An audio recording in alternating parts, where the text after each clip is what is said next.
തത്വവും ഈ ഉപനിഷത്തിലാണ്. പ്രജാപതി അതിസൃഷ്ടിയെ അറിഞ്ഞു. അതറിഞ്ഞുപാസിക്കുന്നവൻ പ്രജാപതിയെ പോലെ അതിസൃഷ്ടികർത്താവായിത്തീരുന്നു.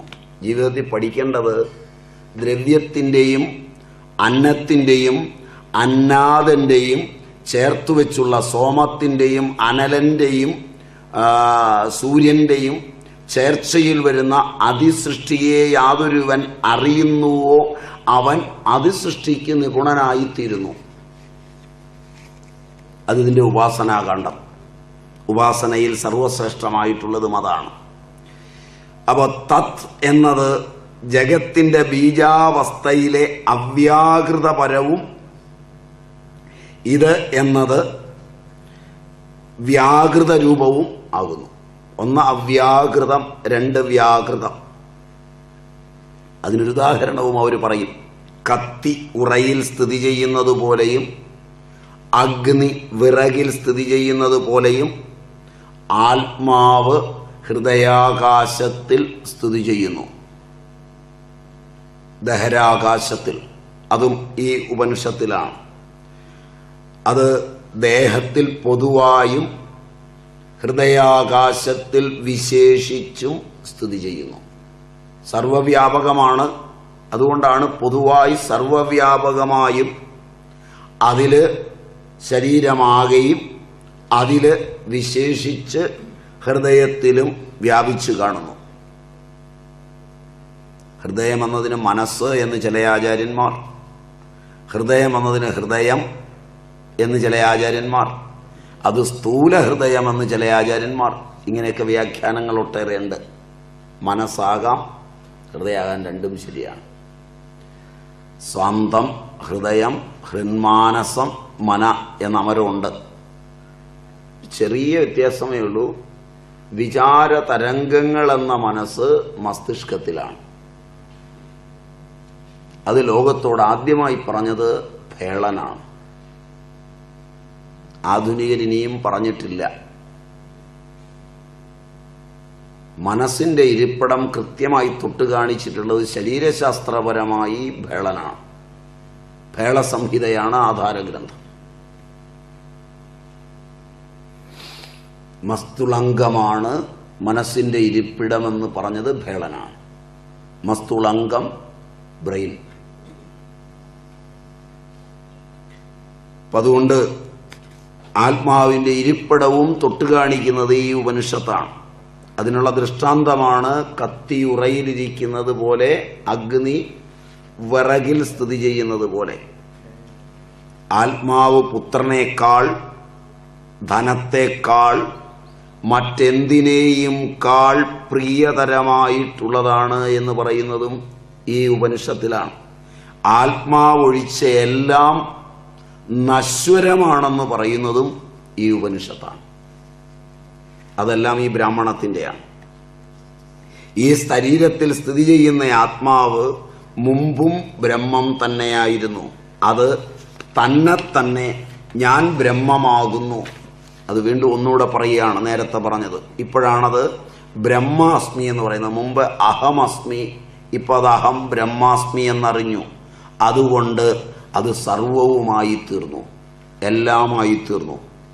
അതിനാൽ ദേവന്മാരുടെ കൂട്ടത്തിൽ ആരാണോ ആത്മാവിനെ മേൽപ്രകാരം അറിഞ്ഞത് അവൻ മാത്രം സർവാത്മാവായ ബ്രഹ്മമായിത്തീരുന്നു എന്ന ഉപദേശത്തിന്റെ ഉപാസന, ഉപപത്തി. അതുപോലെ തന്നെ ഋഷികളുടെ കൂട്ടത്തിലും മനുഷ്യരുടെ കൂട്ടത്തിലും അങ്ങനെ ഈ ബ്രഹ്മത്തെ സാക്ഷാത്കരിച്ച ആളുകളുണ്ട്. അതിൽ ശ്രേഷ്ഠൻ വാമദേവൻ. അതും ഈ ഉപനിഷത്താണ് നമ്മളെ ഉത്ബോധിപ്പിക്കുന്നത്. വാമദേവ ഋഷി. വാമദേവനെ നിങ്ങൾ കേട്ടിട്ടുണ്ടാവും. അല്ല, രാമായണത്തിൽ നിങ്ങൾ കേട്ടിട്ടുണ്ട്, അല്ലാതെയും കേട്ടിട്ടുണ്ടാവും. ഈ വാമദേവനാണ് വൈദിക മന്ത്രമായ പഞ്ച അക്ഷരി ഓം നമഃ ശിവായ, അതിൻ്റെ അങ്ങനെയല്ല, ഋഷിമാർ എന്ന് പറയുമ്പോൾ അതിൻ്റെ ദർശിച്ചയാൾ, മന്ത്രദ്രഷ്ടാവ്.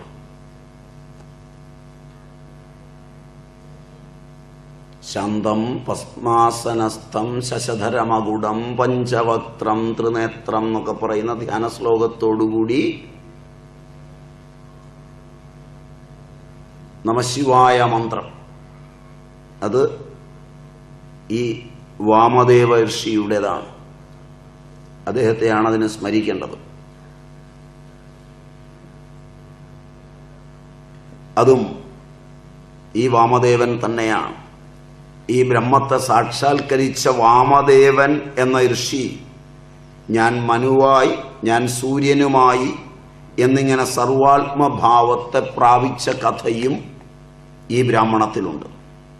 അതിനാൽ ഇപ്പോഴും ആരാണോ ഞാൻ ബ്രഹ്മമാകുന്നു എന്ന ആത്മാവിനെ അറിയുന്നത്, അവൻ ഇതെല്ലാമായിത്തീരുന്നു. അങ്ങനെ ആരെങ്കിലും വിളിച്ചു പറഞ്ഞു പോയാൽ നിങ്ങളയാളെ വിടുകയില്ല. നിങ്ങളതാകണം എന്നൊരിക്കലും തീരുമാനിക്കില്ല. അതാണെന്ന് വല്ലവരും പറഞ്ഞു പോയെങ്കിൽ നിങ്ങൾ പോയി കച്ചവടം തുടങ്ങുകയും. അവരൊരു 10 വട്ടം പറയും, ഞാനതാണ്, നീയും അതാണ്. കുഞ്ഞെ നീ കേൾക്കുക, നീയും അതാണ്. സമ്മതിക്കില്ല. അങ്ങനൊരു കാലഘട്ടമായി. അതുകൊണ്ട് ഉറക്കെയൊന്നും വിളിച്ചു പറയരുത്. ഉറക്കെ വിളിച്ചു പറഞ്ഞാൽ പിറ്റേ ദിവസം രാവിലെ മുതൽ നിങ്ങളെ ഇരുത്തി അഭിഷേകവും ബഹളമൊക്കെ തുടങ്ങും. പിന്നെ നിങ്ങൾ വേണ്ടെന്ന് പറഞ്ഞാലൊന്നും രക്ഷയുണ്ടാവില്ല. ഇരിയുടെ അവിടെ എന്ന് പറയും. കാലം അതാണ്. അതോ വിവരമില്ലാത്തവന്മാരുടെ അഭിഷേകമാണ് പിന്നെ അങ്ങ് തുടങ്ങുന്നത്. ഈ ഭഗവാനെ പൂജിക്കാൻ തുടങ്ങിയാൽ ഇവന് ഇഷ്ടമുള്ളതൊക്കെ പൂജിക്കും. ഉഴുന്നുവടിയും പരിപ്പുവടിയും മധുരസേവയും ഒക്കെ. അവസാനം ഇവൻ ഉണ്ടാക്കാൻ നേരെയില്ലെങ്കിൽ KR ബേക്കറിയിൽ നിന്ന് മേടിച്ചുകൊണ്ടെന്ന് ഭഗവാന് നിവേദിക്കും. മനസ്സിലായില്ല. കാലം അതാണ്. അതുകൊണ്ട് വളരെ സൂക്ഷിച്ചോണം ഈ മന്ത്രമൊക്കെ ഉരുവിടുമ്പോൾ. അങ്ങനെ അറിയാതെ പറഞ്ഞു പോയാൽ മതി, കുത്തുവാള എടുക്കും.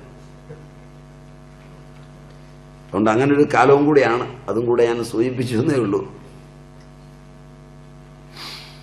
അതുകൊണ്ട് ആരാണോ എപ്പോഴും ഞാൻ ബ്രഹ്മമാകുന്നു എന്ന് ആത്മാവിനെ അറിയുന്നത്, അവൻ ഇതെല്ലാമായിത്തീരുന്നു. അവന്റെ സർവാത്മഭാവത്തിന് പ്രതിബന്ധമായി നിൽക്കുവാൻ ദേവന്മാർ കൂടി സമർത്ഥരാവില്ല. അതുകൊണ്ട് അത്തരൊരവസ്ഥയിൽ എത്തിക്കിട്ടിയാൽ യാതൊരു ഭൗതിക തലങ്ങളും അവന് പ്രതിബന്ധമായി തീരുകയില്ല. എന്തെന്നാൽ അവൻ അവരുടെയും ആത്മാവാകുന്നു. സർവാത്മകത്വം വന്നാൽ അവൻ എല്ലാവരുടെയും ആത്മാവാകുന്നു. വേറിട്ട് ചിന്തയില്ല. അതുകൊണ്ട് ഒന്നിനും അവനെ തടയാനാവില്ല. അതാണ് അതിൻ്റെ മെച്ചം. ആരാണോ ഞാൻ വേറെയാണ്, അവൻ വേറെയാണ് എന്ന് തന്നിൽ നിന്ന് അന്യമായ ദേവതയെ ഉപാസിക്കുന്നത്, അവൻ സത്യത്തെ അറിയുന്നില്ല. അവിദ്വാനായ അവൻ ദേവന്മാർക്ക് പശുക്കളെ പോലെയാണ്.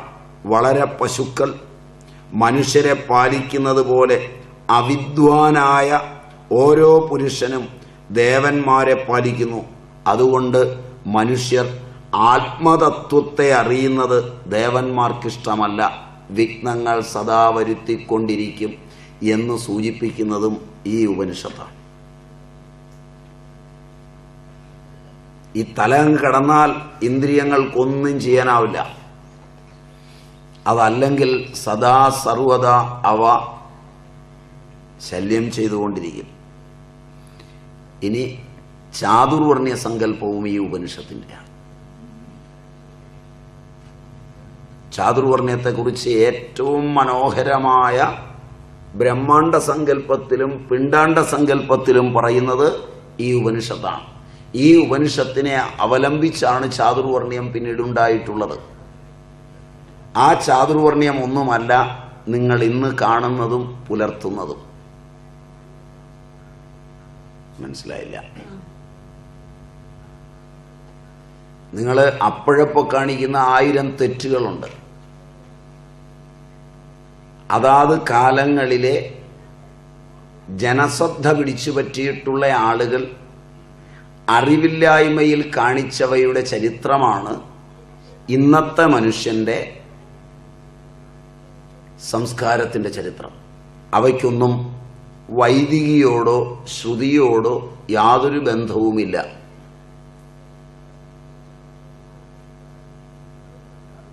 ശ്രുതികളോ സ്മൃതികളോ അവലംബിച്ചുള്ളതല്ല ഇന്ന് നിങ്ങൾ കാണിക്കുന്നത്. ശ്രുത്യധിഷ്ഠിതമായോ സ്മൃത്യധിഷ്ഠിതമായോ ജീവിക്കുന്നവന് സ്മൃതിയെ അവലംബിച്ചുള്ള വിവാഹങ്ങളൊന്നും ഇന്ന് നിങ്ങളുടെ ഇടയിലില്ല. ആർഷം, ബ്രാഹ്മം, പ്രാജപത്യം, ആസുരം, പൈശാചം, ഗാന്ധർവം, ഈ വിവാഹങ്ങളൊന്നും അന്നത്തെ നിലയിൽ ഇന്നില്ല. പക്ഷേ ഹിന്ദു വിവാഹമുണ്ട്, ക്രിസ്ത്യൻ വിവാഹമുണ്ട്, ഇസ്ലാമിക വിവാഹമുണ്ട്.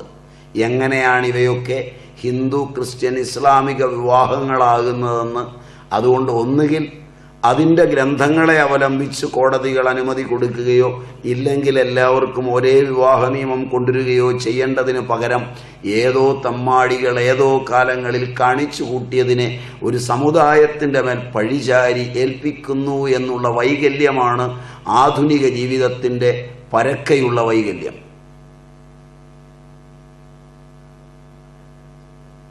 മനസ്സിലായില്ല?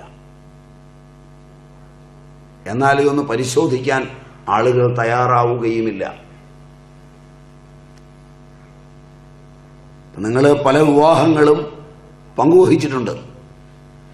അവയ്ക്ക് പ്രാചീനതയുടെ അംഗീകാരമുണ്ടോ? നിങ്ങൾ കാണിച്ചു കൂട്ടുന്ന കർമ്മകലാപങ്ങൾക്ക് പ്രാചീനതയുണ്ടോ? നാളെ രാവിലെ ഞാനൊരിടത്ത് കണ്ണ് അടച്ചിരുന്നു കഴിഞ്ഞാൽ 1000 പൂജകളും 1000 ഹവനങ്ങളും 1000 രീതികളും എൻ്റെ ചുറ്റുമുള്ളൊരു ജനതയെ പഠിപ്പിക്കും.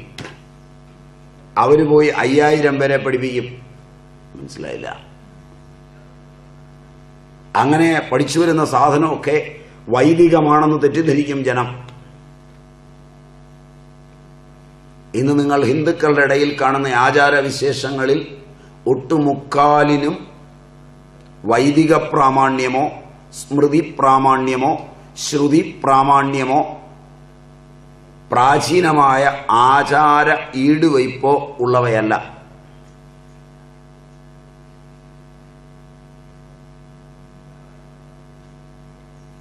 ഏത് നാൽക്കവലയിൽ നിന്ന് ചാതുർവർണ്ണ്യം എന്ന് പറയുമ്പോൾ നിങ്ങൾ കാണുന്ന നമ്പൂരിയോ നിങ്ങൾ കാണുന്ന പട്ടരോ നിങ്ങൾ കാണുന്ന നായരോ ഒന്നും ഈ ചാതുർവർണ്ണ്യത്തിന്റെ ലിസ്റ്റിൽ വരുന്നവരല്ല.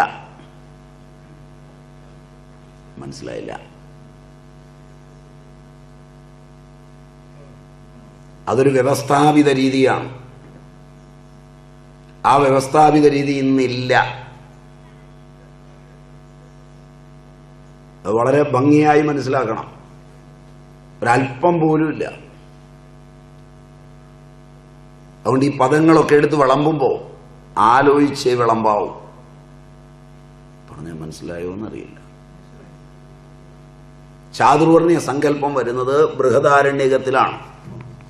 അത് വരുന്നത് ഈ ക്ഷത്രിയാദി ജാതികൾക്ക് മുമ്പ് അവിടെ പ്രാധാന്യം കൊടുക്കുന്നത് ക്ഷത്രിയനാണ്. അതാണ് ക്ഷത്രിയാദി ജാതികൾ. അവർക്ക് മുമ്പ് ഏകമായ ബ്രഹ്മം ആയിരുന്നു. ഒറ്റ അറിവേ ഉണ്ടായിരുന്നുള്ളൂ, അത് ബ്രഹ്മമാണ്. അതുകൊണ്ട് കർമ്മം ചെയ്യുവാൻ ബ്രഹ്മം ശക്തമായില്ല. അപ്പോ കർമ്മത്തിനു വേണ്ടി അറിവിന്റെ തലം രൂപാന്തരപ്പെട്ടതാണ് 4 വിഭാഗങ്ങളെന്ന് ആ ഒരൊറ്റ വചനം കൊണ്ട് സ്പഷ്ടമാണ്. എന്തിനാണ് ക്ഷത്രിയാദി ജാതികൾ? ഈ ലോകം നിലനിൽക്കുന്നത് കർമ്മം കൊണ്ടാണ്. കർമ്മത്തിന് 4 അംഗങ്ങളുണ്ടായേ മതിയാവൂ.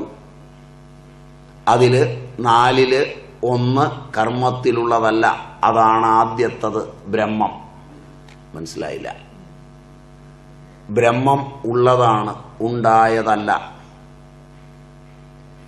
ആ ബ്രഹ്മം കർമ്മത്തിന് സമർത്ഥമല്ലാത്തതുകൊണ്ട് കർമ്മം ചെയ്യുവാൻ അശക്തമാവുകയാൽ പ്രശസ്തമായ ക്ഷത്രിയ ജാതിയെ സൃഷ്ടിച്ചു.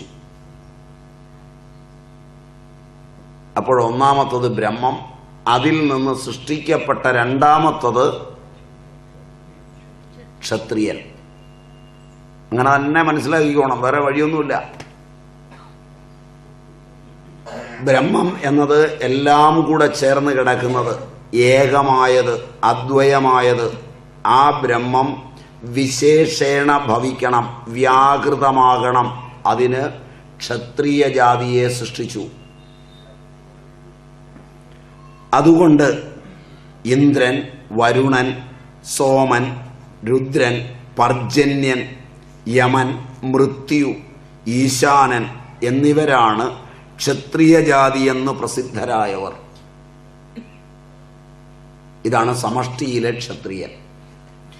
വെഷ്ടിയിൽ അത് ഏതൊരു ഇതാണോ അതിന് സൃഷ്ടിക്കുകയാൽ ക്ഷത്രത്തെക്കാൾ ശ്രേഷ്ഠമായതില്ല.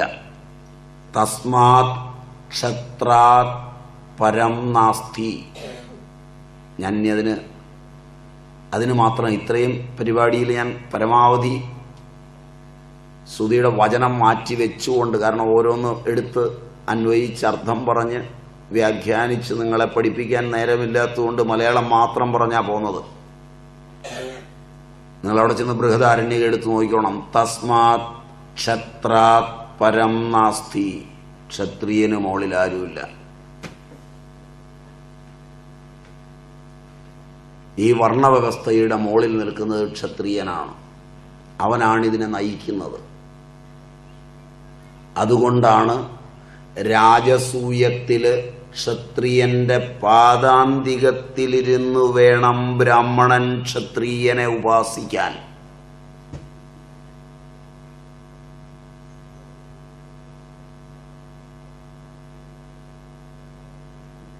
നിങ്ങൾ വിചാരിച്ചിരിക്കുന്നത്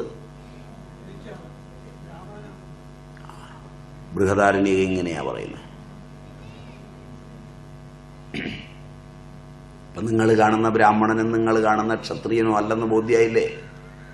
2, തൻ്റെ യോനിയായതുകൊണ്ട് ആ ക്ഷത്രിയൻ ബ്രാഹ്മണനെ ഒരിക്കലും നിന്ദിക്കരുത്. എന്നു പറഞ്ഞാൽ ബ്രാഹ്മണ്യം പരിണമിച്ചാണ് ക്ഷാത്രമുണ്ടാകുന്നത് എന്നുള്ളത് കൊണ്ട് ഒന്ന് തന്നെയാണിത്.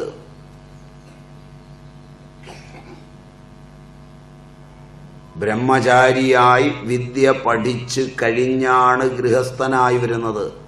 മനസ്സിലായില്ല? ബ്രഹ്മചാരി വേറെ, ഗൃഹസ്ഥൻ വേറെ കമ്പാർട്ട്മെന്റ് അല്ല. ഇന്നലത്തെ ബ്രഹ്മചാരിയാണ് ഇന്ന് ഗൃഹസ്ഥനായിരിക്കുന്നത്. മനസ്സിലായില്ല? അതുകൊണ്ട് നാളെ ഗൃഹസ്ഥനുണ്ടാകാൻ ആ ബ്രഹ്മചാരി തൻ്റെ യോനിയാണെന്നറിഞ്ഞ് ഗൃഹസ്ഥൻ ബ്രഹ്മചാരിയെ സംരക്ഷിക്കണം. മനസ്സിലായില്ല? ആ ബ്രഹ്മചാരി ഞാൻ പരിണമിച്ചു ഗുരുവായി തീർന്നതാണ് ഗൃഹസ്ഥനെന്നറിഞ്ഞ് ഗൃഹസ്ഥനെ ആദരിച്ച് അവന്റെ പാദാന്തികത്തിലിരുന്ന് ഉപാസിക്കണം. ഈ ചർച്ചയാ ഉപനിഷത്തിന്റെ സങ്കല്പം. അല്ല ഇതൊക്കെ വേറെ വേറെ കമ്പാർട്ട്മെന്റും വേറെ വേറെ ക്ലോസ്ഡ് സ്ഥാപനങ്ങളും ഒക്കെയായിട്ട് തമ്മിൽ വാദപ്രതിവാദങ്ങൾ നടത്തുവാനും ഞാനാണോ വലുത് നീയാണോ വലുതെന്ന് ചോദിക്കുവാനുമൊന്നും ഇടയില്ലാത്ത വിധം കൃത്യതയോടെയാണ് ഉപനിഷത്ത് ചാതുർവർണ്ണ്യത്തെ വരച്ചു കാണിക്കുന്നത്.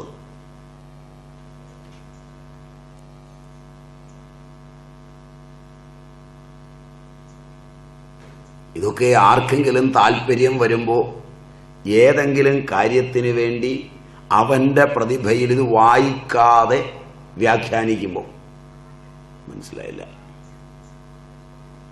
വായിക്കുകയൊന്നുമില്ല. ഒരു പുസ്തകവും ഇന്ന് വായിക്കുന്ന പണിയില്ല. ഇനി ആരെങ്കിലും വായിക്കുകയാണെങ്കിൽ പുസ്തകം മേടിച്ച് അതിന്റെ പുറംചട്ടയിൽ എഴുതിയിരിക്കുന്നിടത്തോളം വായിച്ചു ഒരു പ്രസംഗത്തിന് കയറും. മനസ്സിലായില്ല? അത്രയൊക്കെ മതി. ഒരു വിഷയം കൊടുത്താൽ ഒരു 2 മണിക്കൂർ സംസാരിക്കാൻ തോന്നിവാസം പറഞ്ഞാൽ മതി, നിങ്ങൾ കൈയടിക്കുകയും ചെയ്യും. ആ പുസ്തകത്തിലെ കാര്യം ഡെപ്തിൽ പറഞ്ഞാൽ ഇരിപ്പുറയ്ക്കുന്നവരുടെ എണ്ണം 4ഓ 5ഓ മാത്രമേ കാണുള്ളൂ. ജിംനാസ്റ്റിക്സ് കൊണ്ടേ നിങ്ങളെ ഇരുത്താൻ പറ്റുള്ളൂ. 2 വളിപ്പ്, ഗസ്റ്റിക്കുലേഷൻസ്, ഗസ്റ്റേഴ്സ്. മനസ്സിലായില്ല? പ്രസംഗത്തിനിടയിൽ എന്നൊക്കെ ഒന്ന് കൂവുക. ഉഗ്രം പ്രസംഗമായിരുന്നു സ്വാമിയുടെ. ശരിയല്ല? ഇങ്ങനെയൊക്കെയുള്ള ഒരു കാലഘട്ടമായത്. ഞാൻ പറഞ്ഞത് നുണയാണെന്ന് തോന്നുന്നു. ഇല്ലെങ്കിൽ നിങ്ങൾ പറയും മനുഷ്യനെ മനസ്സിലാകുന്ന ഭാഷയിലൊന്നും അല്ല അങ്ങേരിരുന്ന് പറയുന്നത്, നമുക്ക് പോയി കഞ്ഞി കുടിക്കാവുന്നത്.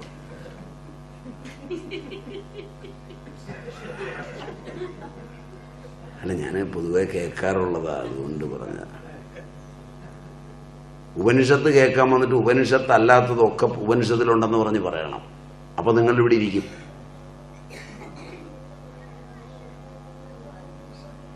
നാട്ടിൽ ഇന്ന് നടക്കുന്ന കാര്യങ്ങളും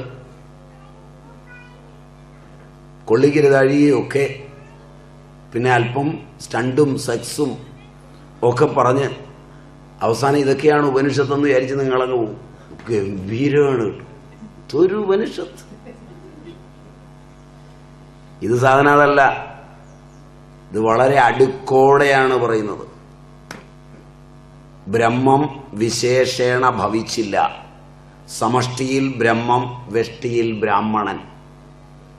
യാതൊരുവൻ ബ്രഹ്മചാരിയായിരിക്കുന്നുവോ അവൻ ബ്രാഹ്മണൻ. യാതൊരുവൻ ഗൃഹസ്ഥനായി പരിണമിച്ചുവോ ആ പരിണാമം സമഷ്ടിയിൽ കർമ്മങ്ങളുടെ ഉത്തരവാദിത്തങ്ങളിൽ പരിണമിക്കുമ്പോൾ കർമ്മനിരതമായ ലോകത്തേക്കുള്ള ആ പരിണാമമാണ് ക്ഷത്രിയൻ. ക്ഷത്രിയൻ അറിയണം ബ്രാഹ്മണൻ തന്റെ യോനിയാണ്. ബ്രാഹ്മണനെ നിന്ദിച്ചുകൂടാ. ആ ക്ഷത്രിയനിൽ തന്നെ തന്റെ യശസ്സിനെ ബ്രാഹ്മണൻ സ്ഥാപിക്കുന്നു. ബ്രഹ്മം ക്ഷത്രത്തിന്റെ യോനിയായതുകൊണ്ട് ശ്രേഷ്ഠതയെ പ്രാപിക്കുന്നു. തന്മൂലം തന്റെ യോനിയായ ബ്രാഹ്മണനെ ആശ്രയിക്കുന്നു. ബ്രാഹ്മണനെ നിന്ദിക്കുന്നവൻ തന്റെ യോനിയെ തന്നെ നിന്ദിക്കുന്നു. തന്റെ ഉൽപ്പത്തിക്കു കാരണമായതിനെ നിന്ദിക്കുന്നു. അതുകൊണ്ട് നിന്ദിക്കരുത് എന്ന് സാരം. അവൻ പാപിയായും തീരുന്നു. എന്നിട്ടും കർമ്മം ചെയ്യുന്നതിന് ബ്രഹ്മം ശക്തമായില്ല. അതുകൊണ്ട് വൈശ്യജാതിയെ സൃഷ്ടിച്ചു. വസുക്കൾ 8, രുദ്രന്മാർ 11, ആദിത്യന്മാർ 12, വിശ്വേദേവന്മാർ 13, മരുത്തുക്കൾ 7. ഇവയെല്ലാം വൈശ്യന്മാരാണ്. ഇതാണ് സമഷ്ടിയിലെ വൈശ്യന്മാർ. അവയുടെ അതേ പണി ചെയ്യുന്ന ഏതെല്ലാം മനുഷ്യഭാവം ക്ഷാത്രത്തിൽ നിന്ന് വികസിച്ചിട്ടുണ്ടോ അതെല്ലാം വൈശ്യനാണ്. സമാജത്തിന്റെ നിലനിൽപ്പ് കർമ്മരംഗത്ത് വൈശ്യനിലൂടെയാണ്. വൈശ്യനില്ലാതെ സമാജം നിലനിൽക്കില്ല. കർമ്മങ്ങൾ നിലനിൽക്കില്ല. ലോകം എത്ര പരിണമിച്ചാലും ഈ 4 വിഭാഗങ്ങൾ, 4-ൽ 3 എണ്ണം. ഒന്ന് ബ്രഹ്മം, ബ്രാഹ്മണൻ. അതിൽ നിന്ന് പരിണമിച്ച 3 എണ്ണം, അതായത് 2 ക്ഷത്രിയൻ, ഉത്തരവാദിത്തങ്ങൾ ഏറ്റെടുത്ത് ഭരിക്കുന്നവൻ. ഏതൊരു കർമ്മം നടക്കണമെങ്കിലും അതിന് ഭരിക്കാൻ ഒരാൾ വേണം. എല്ലാവരും പോയി ഭരിച്ചാൽ വരുന്നില്ല. ചന്ദ്രക്കാരൻ പറഞ്ഞ പോലെ ഈ തിരുവിതാംകൂടി ഞാൻ ഭരിച്ചാൽ വരുമോ എന്ന് നോക്കട്ടെ എന്ന് പറഞ്ഞാൽ വരുമില്ല. അതിനുള്ളൊരു ആജ്ഞാശക്തിയൊക്കെ ജന്മഗുണമായി ഉണ്ടാവും. ഈ പരിണാമം കഴിയുമ്പോൾ അവനിരുന്നാ മതി. ചില ഓഫീസിലേക്ക് പുതുതായി ചിലർ വരും. അവിടെ ആനയെ വിഴുങ്ങുന്നവനുണ്ട്, യൂണിയൻ നേതാവുണ്ട്, ബഹളമുണ്ട്, മറ്റുണ്ട്, അയൽവക്കംകാരൊക്കെ കുഴപ്പമാണ്. അതുകൊണ്ട് സാറേ അങ്ങോട്ട് പോയി, ഇതുവരെ പോയവരൊക്കെ പരാജയപ്പെട്ടിട്ടുണ്ട്, സാറ് പോകണ്ടെന്നൊക്കെ പറയും. അവസാനം ഇയാളെ അങ്ങോട്ട് വിടും. ഇവൻ അവിടെ ചെല്ലും. അവരിൽ ആരോടും വർത്തമാനം പോലും പറയില്ല. അയാളൊന്ന് കസേരയിലിരിക്കുമ്പോൾ മുതൽ ഇന്നലെ മുതലുള്ള പണിയൊക്കെ നിൽക്കും. കണ്ടിട്ടില്ല?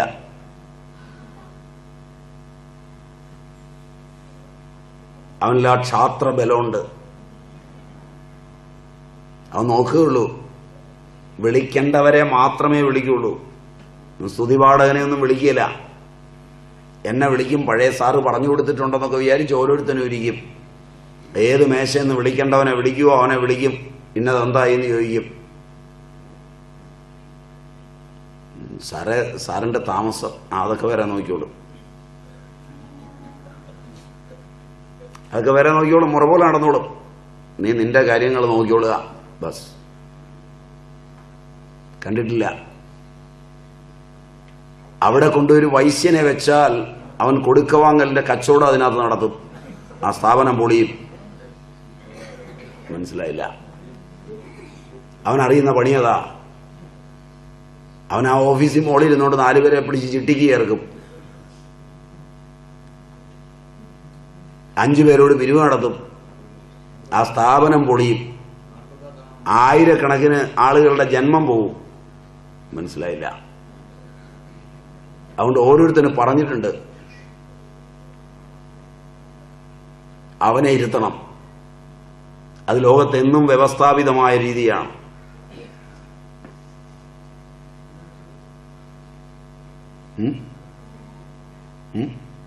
ഇടയ്ക്ക് എന്തോ പറഞ്ഞു? ലോകത്തിൽ എവിടെയും നടക്കും. ജനാധിപത്യത്തിലും നടക്കും. ജനാധിപത്യത്തിലൂടെ വരുന്ന ഇച്ഛാശക്തിയുള്ള ഭരണാധികാരിയായിരിക്കണം. അതുകൊണ്ട് ആധിപത്യം ജനത്തിന്റെയാണോ വൈശ്യന്റെയാണോ ശൂദ്രന്റെയാണോ ഒന്നും വലിയ കാര്യമുള്ള കാര്യമൊന്നുമല്ല. ഇച്ഛാശക്തിയുള്ളവൻ ആ കസേര വരണം. ഇച്ഛാശക്തി ഇല്ലാത്തവൻ വന്നു കഴിഞ്ഞാൽ എവിടെ വന്നാലും പ്രയോജനമൊന്നും ഉണ്ടാവില്ല. കുടുംബത്തിലായാലും അങ്ങനെ തന്നെ, നാട്ടിലായാലും അങ്ങനെ തന്നെ. യാതൊരു ഇച്ഛാശക്തിയില്ല. എല്ലാവരുടെയും സൽപ്പേര് വേണമെന്ന് വിചാരിക്കുന്നവൻ വന്നാൽ പോക്കായി. അവൻ വല്ലയിടത്തും പോയി നാമവും ജപിച്ച് മര്യാദയിരിക്കേണ്ട ബ്രാഹ്മണ്യമുള്ളവനാണ്. മനസ്സിലായില്ല? അവന് കർമ്മം പറഞ്ഞിട്ടില്ല. കർമ്മമില്ലാത്തവനെയൊക്കെ പിടിച്ച് കർമ്മത്തിൽ കയറ്റിയിരുത്തി കഴിഞ്ഞാൽ കുഴപ്പമാവും. ഒന്നവൻ അറിഞ്ഞു മാറണം. മനസ്സിലായില്ല? ഇനി അറിഞ്ഞു മാറുകയില്ലെങ്കിൽ ജനങ്ങൾ മാറ്റണം. ഉത്തരവായെന്നാണ് എനിക്ക് തോന്നുന്നത്. അതേ ഉള്ളതിന് വഴി. ഇതൊക്കെ ആളുകൾക്ക് പ്രയോജനപ്പെടേണ്ടതും നാട് നന്നാകേണ്ടതും സസ്യങ്ങൾക്കും ജന്തുക്കൾക്കും മനുഷ്യന് മാത്രമല്ല. പ്രജാതന്തു എന്ന് പറഞ്ഞാൽ ക്ഷത്രിയനെ സംബന്ധിച്ചിടത്തോളം, ഭരിക്കുന്നവനെ സംബന്ധിച്ചിടത്തോളം ഒരു പഴുതാരയും പുഴുവും വരെ അവന്റെ ഭരണത്തിന് കീഴിലാണ് നിൽക്കുന്നത്. അതിന്റെ ആഹാരവും നീഹാരവും എല്ലാ വ്യവസ്ഥയും അതിന്റെ ഉള്ളിലാണ്. മനസ്സിലായില്ല?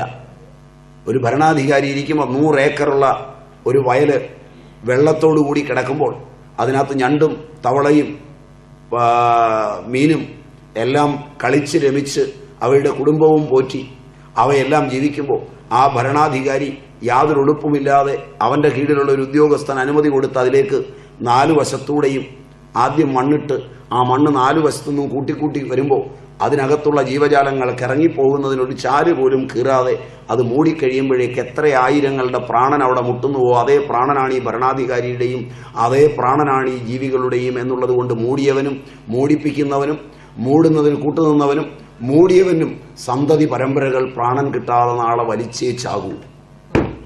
ആ പ്രകൃതി നിയമത്തിന് കോടതിയില്ല. മനസ്സിലായില്ല പറഞ്ഞത്? അതിനൊറ്റ നിയമമേ ഉള്ളൂ. തവളയ്ക്ക് ശ്വസിക്കാനും എനിക്ക് ശ്വസിക്കാനും ഒരേ പ്രാണൻ വെച്ച് തന്ന ഒടേ തമ്പുരാൻ അതിൻ്റെ പ്രാണനെ എടുക്കാൻ അനുമതി എനിക്ക് തന്നിട്ടുണ്ടെങ്കിൽ എൻ്റെ പ്രാണനെ എടുക്കാൻ വേറൊന്നിന് അനുമതി കൊടുത്തിട്ട് മാത്രമേ അത് തരുള്ളൂ. ഈ നിയോഗത്തിൽ നിന്ന് മാറുകില്ലെന്ന് തിരിച്ചറിയണം ക്ഷത്രിയൻ. അല്ലാത്തവൻ ക്ഷത്രിയനല്ല. നിങ്ങൾക്ക് മനസ്സിലാവുമെന്ന് തോന്നില്ല. ആകെ വിലപ്പോകുന്നത് ഇതൊക്കെ ഉള്ളൂ. ഇതാണ് വിലപ്പോകുന്ന ശാസ്ത്രം. മറ്റത് വിലപ്പോവില്ല. കാരണം വലിക്കും.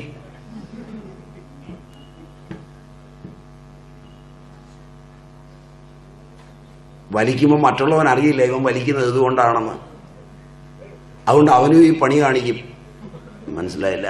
അങ്ങനെ കാണിച്ച് കാണിച്ച് വേണം ലോകം ഒരു പരുവാകാൻ. ഇത് നിയതിക്കൊക്കെ അപ്പുറമുള്ള ശ്രുതിയുടെ തട്ടാണ്. ഇത് ആത്യന്തികമാണ്. ഇതിന് ജാതിയും മതമൊന്നുമില്ല. ഇതാരുടെയും പ്രത്യേകിച്ച് സാധനമല്ല. കേവലമായതിനൊന്നും അവകാശവാദങ്ങൾക്കർത്ഥമില്ല. അതുകൊണ്ട് ക്ഷത്രിയനെ സൃഷ്ടിച്ചു, 2 വൈശ്യനെ സൃഷ്ടിച്ചു. വൈശ്യനെ സൃഷ്ടിച്ചിട്ടും അവന് കർമ്മം ചെയ്യുവാൻ സാധിച്ചില്ല. അതുകൊണ്ട് പൂഷാവാകുന്ന ശൂദ്രജാതിയെ സൃഷ്ടിച്ചു. പൂഷാവെന്ന് പറയുന്നത് ഈ പൃഥ്വിയെ തന്നെയാകുന്നു.